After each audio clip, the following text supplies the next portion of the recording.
todos y bienvenidos a un nuevo episodio de Calaixos Endreçats, el podcast de la Fundación Carme Vidal-Xifra de Neuropsicopedagogía.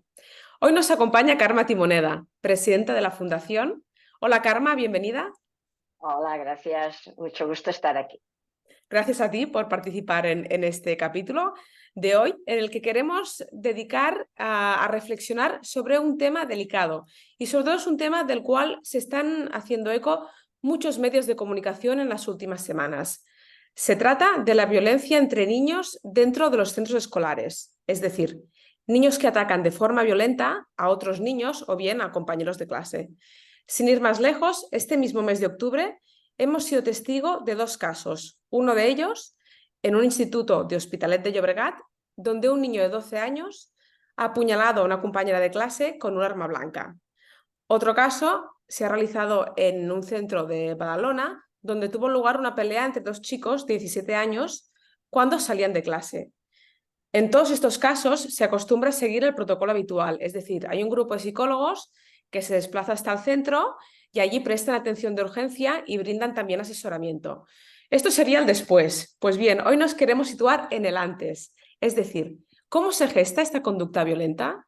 ¿Qué ocurre para que un niño o una niña llegue a desarrollar este comportamiento? ¿Es posible evitarlo? Pues bien, Carme, desde tu punto de vista, desde tu experiencia, cuando te llegan este tipo de noticias, ¿qué valoración haces? ¿Qué es lo que falla? Bueno, yo lo primero cuando me llegan este tipo de noticias, lo que siento como persona es una pena y un dolor, tanto por acompañar emocionalmente a las personas perjudicadas, a las víctimas, podríamos decir así, por la repercusión que pueda tener, no solo física, sino también emocional.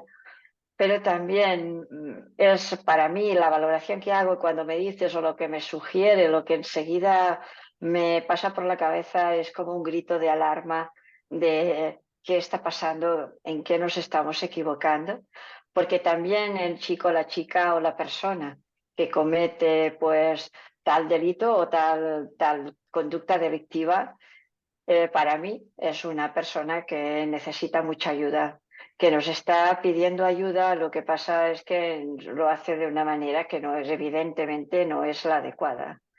Entonces, para mí, ¿qué falla? Pues lo que falla para mí es la educación.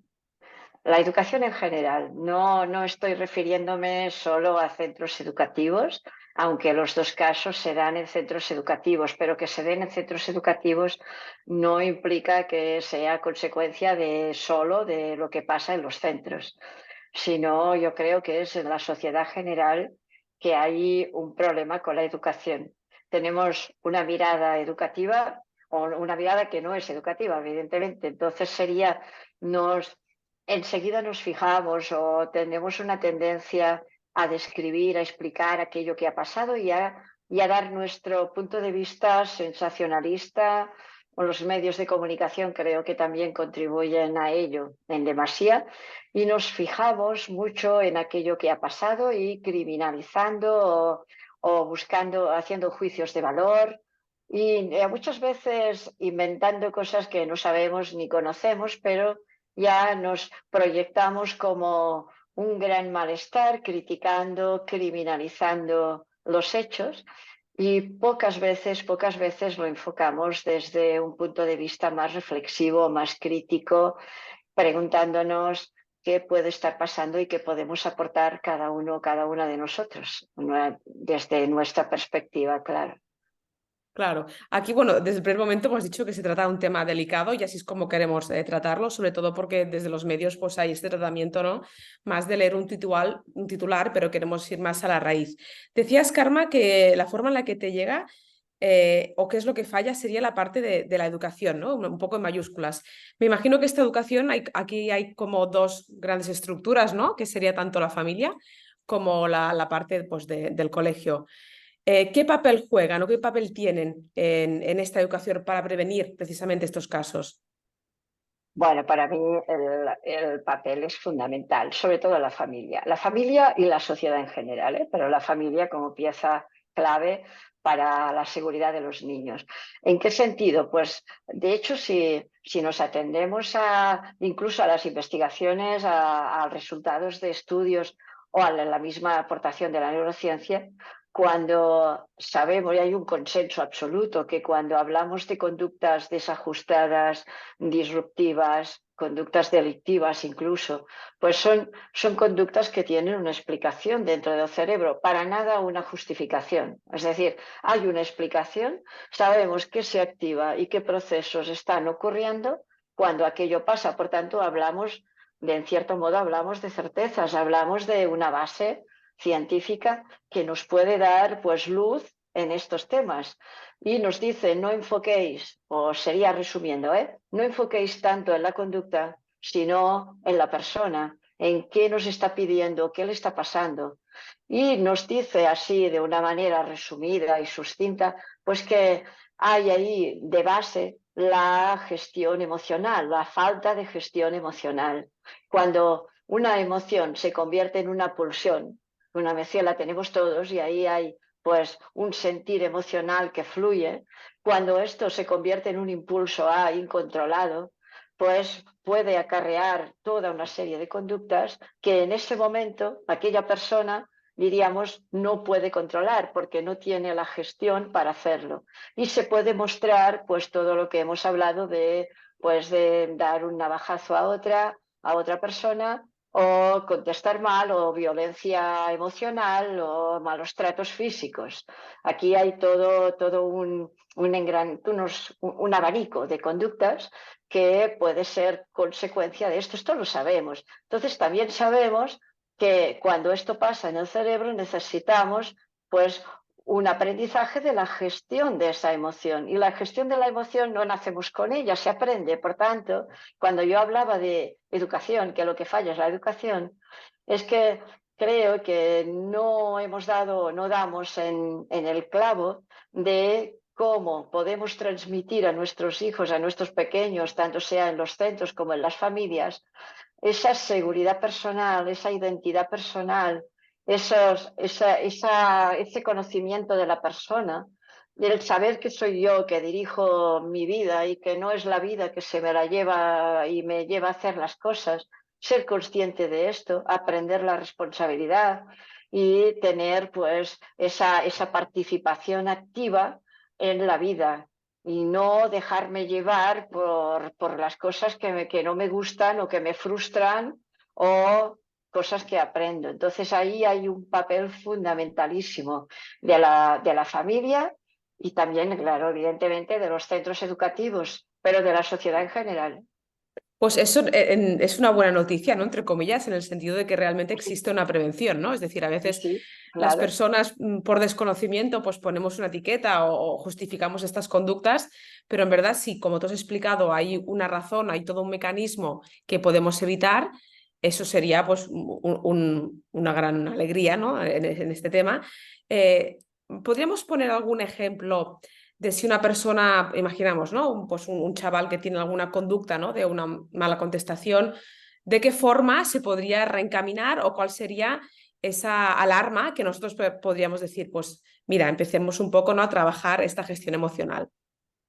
Claro, ahora me estás hablando ya más de la intervención que no de Sí, la sí, sí. prevención, ¿no? Pero bueno, sí, de hecho, fíjate, en la Fundación tenemos experiencia con aula psicoeducativa que acoge adolescentes básicamente adolescentes, pero también algún preadolescente, con conductas realmente casi delictivas o predelictivas y muy agresivas. Pues en estos casos, lo que te das cuenta, mira, fíjate, hay uno que incluso tenemos el vídeo en la fundación, o sea que cualquier persona lo puede revisar. Ujú. La frase es suya. Cuando yo la oí, me frapó, me supuso ahí pues algo que me dijo, ostras, pues este chico ha dado en el clavo, ¿no? Dice, la frase es, si te tratan como un animal, respondes como un animal. Si te tratan como una persona, respondes como una persona. Con esto no quiero decir que tratemos a los jóvenes como animales, pero ellos a veces se sienten tratados así. Es decir, lo que hacemos para ayudar en estos casos es intentar que ellos cambien sus creencias de identidad. En estos casos, ellos han acumulado por sus vivencias, sus experiencias, la mayoría en la familia, pero también en la sociedad, de soy bueno si me muestro valiente, arrogante, soy de valor si paso por el camino y si hay personas, pues las aparto y da igual las consecuencias.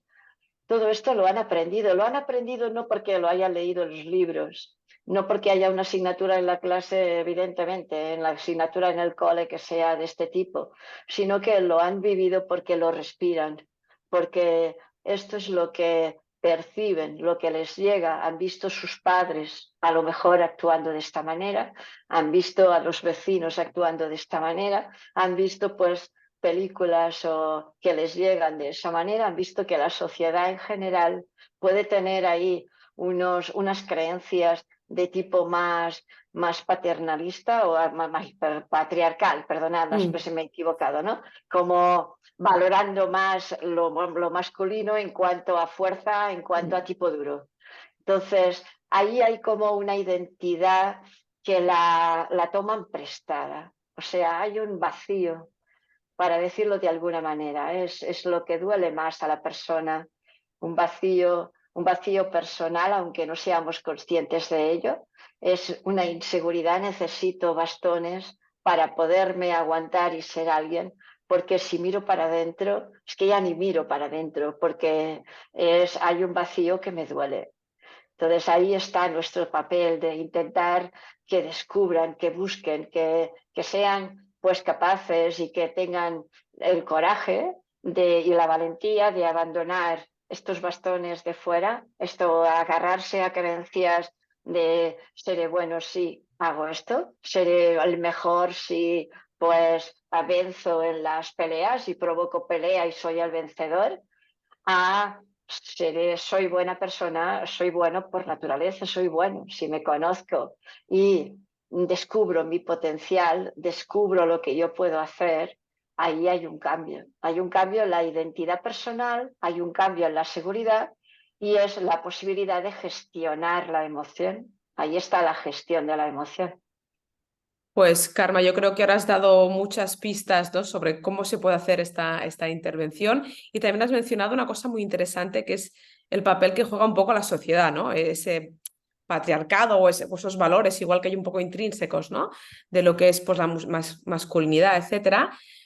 No sé si a nivel de sociedad ahora estos casos son más comunes que antes o si antes habían y os hablaban. ¿Cómo valoras tú actualmente esta situación? Bueno, en mi opinión, yo creo que cada vez lo que estaba hablando ahora, de hecho, se podría resumir en educar en valores, ¿no? Educar en la persona, educar, descubrir, ayudar a descubrir lo que uno siente, lo que uno valora y que la balanza de la satisfacción esté dentro y no esté fuera. En cambio, estamos inmersos en una sociedad que necesitaría un golpe de timón bastante importante, porque hay cada vez una tendencia más alta a, incluso cuando oyes educar en valores, podemos pensar que esto está como pasado de moda, que esto es algo que ya está sobrepasado. ¿Por qué? Pues yo creo, a mi entender, porque por lo que sea, por la evolución, por muchas cosas y por otras que tampoco yo puedo llegar a comprender, pero lo que sí es evidente es lo que vemos. Lo que vemos es unas familias, unos adultos en general, lo que podríamos decir padres, madres, abuelos incluso, ¿no?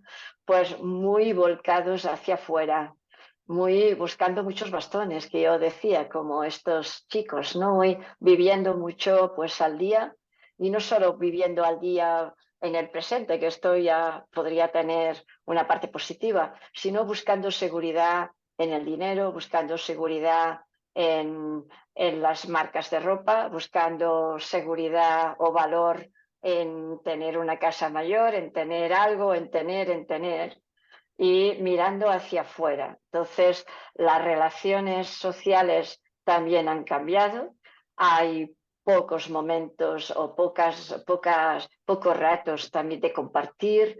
Las relaciones entre los amigos, entre los adolescentes también cambian. Fíjate que ahora un adolescente diga que llamar por teléfono, esto no, el oír la voz no hace falta. Ya ni verse ni oír la voz, sino solo con escritos de mensajes que cuando los ves tampoco entiendes mucho. Entonces sí que hay comunicación, pero fíjate que lo humano, para decirlo de alguna manera, ¿no? Lo que es personal realmente, lo que es el contacto que necesitamos tanto, tanto, pues lo vamos como superficializando y lo vamos delegando a la tecnología, lo vamos delegando pues a encontrarnos para ver algo, pero no compartir. O sea, el compartir se está perdiendo o no es que se esté perdiendo, es que no se valora, no se valora. En las mismas familias, como ya hemos dicho en otros podcasts, pues el vínculo, los vínculos de calidad, pues cuestan de que sea así. No hay mala fe, ni mucho menos, no hay mala intención, hacemos lo que podemos, pero creo que no nos damos cuenta que vivimos de puertas para afuera, que vivimos buscando el reconocimiento, los valores en aquello que es material, cuando lo que realmente nos da la satisfacción no es el gozo de tener el mejor juego, el mejor ordenador, la mejor pantalla, sino es la vivencia de ser persona. Y a esto se le dedica muy poco o nada. O sea Y que es sería creo como que ahí hay una asignatura pendiente, pero pendiente, pendiente. O sea, también, aparte de, no queremos tampoco hacer un causa-efecto, ¿no? Pero sí que es verdad que hay una serie de factores pues, que pueden llegar a influir, ¿no? Y en este caso sí que hay como una pérdida de calidez, ¿no? Entre los vínculos humanos, entre nosotros. Y una pérdida de valores, porque todos compartimos pues que es necesaria la solidaridad, el compromiso, pero si vemos el mundo como actúa, como actuamos muchas veces, es de palabra, pero ¿qué nos dicen los hechos?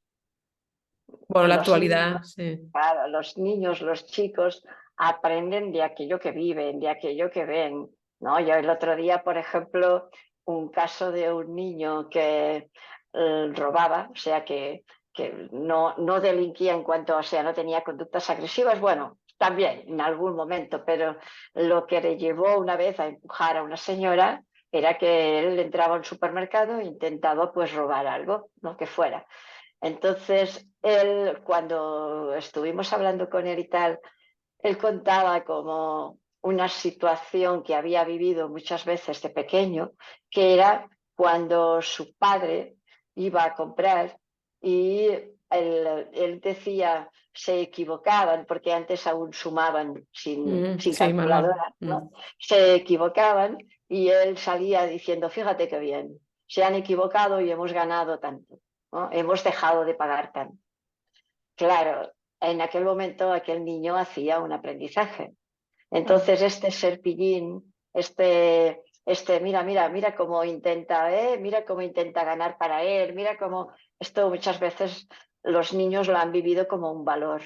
Y así podríamos mentir, podríamos poner muchas otras conductas que en la sociedad pues las tenemos bastante legitimadas, bastante aceptadas, aunque no nos demos cuenta, y de esto se transmite y no solo después los niños lo aprenden, sino que ellos también lo usan y muchas veces lo maximizan para sentirse importantes.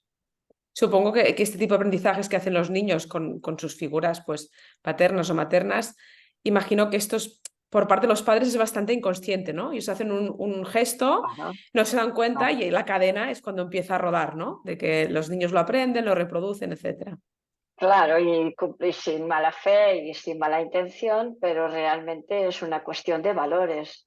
El Mm, caso que hemos dicho, para este padre, pues para él tenía más valor el dinero que la honestidad. mm. Aquí en este caso, Karma, entonces lo que falta tal vez es un poco de pedagogía, ¿no? En términos generales, de que la sociedad también aprenda un poco a estas conductas o de qué forma transmitimos los valores a nuestros hijos. Y en una parte donde también quizás es importante la pedagogía, es en estos juicios de valor que hacemos a veces como espectadores, ¿no? Cuando nosotros vemos la tele y vemos estos casos, qué fácil que es juzgar y poner etiquetas e incluso decir en voz alta, pues, qué castigo creemos que debería merecer esa persona. Pues sí, sí, esto es lo que a mí me da más pena. Es decir, me da pena que pasen las cosas, pero lo que sí que me da pena es que tengamos esa mirada tan judicial, ¿no? Esa facilidad en reprobar, en criticar, y muchas veces no vemos, aquello que decimos, vemos paja en el ojo ajeno, pero no vemos en nosotros mismos, porque también pues puede haber conductas que nosotros hacemos que serían reprobables, pero estas ya las legitimamos o las damos como, bueno, ya las mantenemos un poco más así, como decir, bueno, tampoco es tan importante, relativizamos mucho. Y en cambio cargamos las tintas y sobre todo muchas veces aquel comentario que he oído, va, fíjate, y como solo tiene 10 años o solo tiene 11 años, pues no se le puede hacer nada. ¿Qué? No se le puede hacer nada. Ese hacer nada, ¿qué significa? No se le puede hacer nada judicialmente, penalmente. Es un menor. Si es un menor, claro que se le puede hacer. Claro que lo que necesita es ayuda, no necesita castigo, no necesita aprender que es responsable de cómo se comporta. Por tanto, necesita unos límites, necesita exigencia, mucha exigencia. Yo no querría que esto que estoy diciendo se sobreentendiera como que Ancha es Castilla, que como son pequeños, pues nada, y hay que llevarlos en algodones y hagan lo que hagan. No, no, para nada, para nada. Pero una cosa es que les eduquemos y les mostremos cómo cargar con la responsabilidad, cómo reparar algo que has hecho, que puedes haber hecho sin querer, sin voluntariedad, pero que has causado un daño y que esto es así. Y otra cosa es que reprobemos su conducta, que intentemos castigar la conducta para que se entere, para que se dé cuenta, porque eso tiene un aprendizaje emocional que va justo en contra de que madure, de que sea una persona que gestione mejor la emoción. Y por tanto la conducta se va a repetir. Es un punto de vista que yo creo que poca gente conoce, ¿no? Porque a veces tenemos muy instaurado este castigo, ¿no? Cuando alguien se porta mal, ya no solo a niveles quizás más de educación con nuestros hijos, sino en conductas que son tan, en ese sentido, pues más agresivas, creer un poco que la solución siempre pasa por esta mano dura, entre comillas, ¿no? Y al final lo que hace es provocar el efecto contrario y aquí creo que deberíamos ser un poco compasivos, no es la palabra, pero sí tener esa capacidad quizás De de empatía, de empatizar. comprensión. Comprender no es justificar.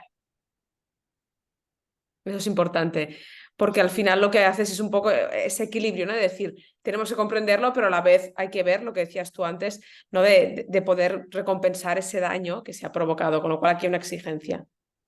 Claro que sí, claro que sí. Todos somos responsables de nuestras conductas. Otra cosa es si somos culpables de las conductas. Muy bien, Karma. Pues hasta aquí nosotros hemos querido abordar este tema que, como decíamos siempre, tiene ese punto delicado, ¿no? Y intentarlo tratar de la mejor forma posible desde el punto de vista de los expertos.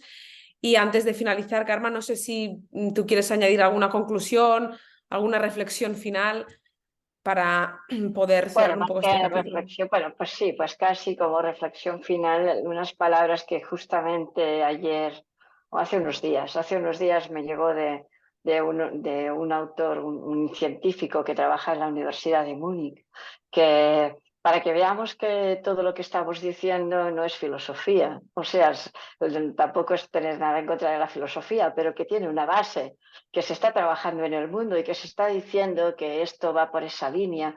Y él aporta cuatro, dice que si la sociedad estuviera basada en cuatro pilares, se desaparecerían muchos de los problemas que tenemos.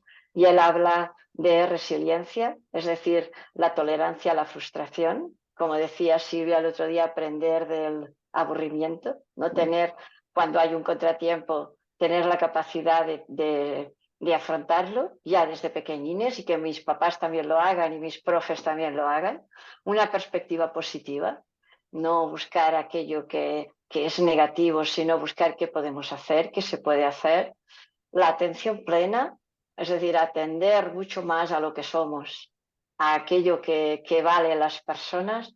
Y la cuarta que él pone le llama compasión o generosidad.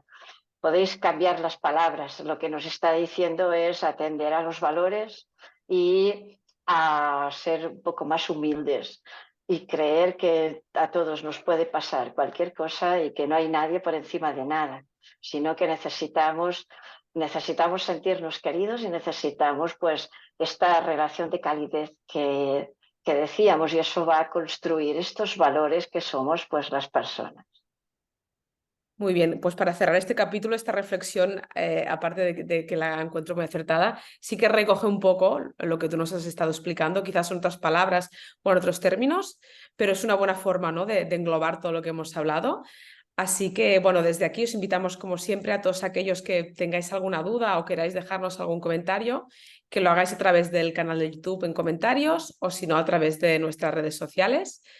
Y bueno, Karma, muchas gracias por la participación, que ha sido muy aclaratoria. Gracias, gracias Y, a ti. Ha sido un placer. y bueno, nos volveremos a ver en el próximo capítulo.